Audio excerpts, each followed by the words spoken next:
Hi, I'm Stephanie Wilson-Coleman, the Empowerment Doctor, and I hope all is going well with you. So, today I want to talk about the secret to managing emotional triggers. Sometimes we're surprised about our emotions. You can feel sad suddenly, or angry all of a sudden, or extremely happy.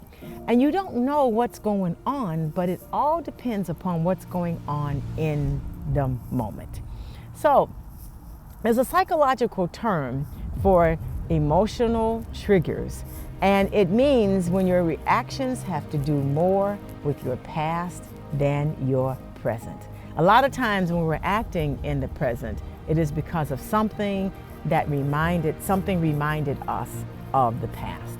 So for example, you may like your job and you may enjoy working with your boss. Then one day you want to quit because she looked in your desk drawer without asking you first. When you examine your response more closely, you remember how you felt when your parents or your spouse violated your privacy in similar ways. Remember, when I talk about healing anger, I talk about going back to when you first felt that emotion, because that's what you're really reacting to. So here are some short-term strategies for dealing with emotional triggers. First, slow down. Resist the impulse to react immediately. I want you to give yourself time to think things through. Count to 10, take a walk around the block, or get up and get yourself some water. Then I want you to breathe deeply. See, the way you breathe can help you soothe yourself, and it can help you clarify your thinking. So inhale through your nostrils rather than your mouth. Lengthen your exhalations in order to relax. Just like that. And then distract yourself. If you're still overwhelmed, you may think about something else until you're in a safe space. This is a time for you to pull out that brag list I talked about so you can remember just how wonderful you are. You can repeat positive affirmations. You can talk about what you plan to do for dinner or go to dinner or friends that you're going to talk about. But as I said a few minutes ago, this brag list that I asked you all to keep will help you through this process tremendously. Then I want you to communicate directly. Be assertive. I want you to advocate for your needs and enforce your boundaries.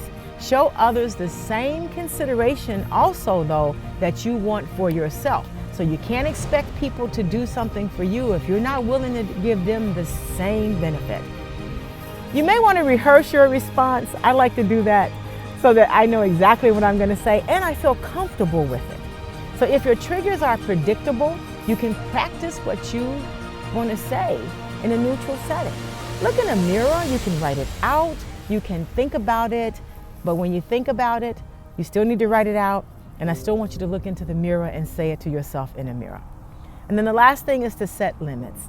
Treat yourself with patience, compassion, and kindness. Sometimes we're kinder to others than we are to ourselves.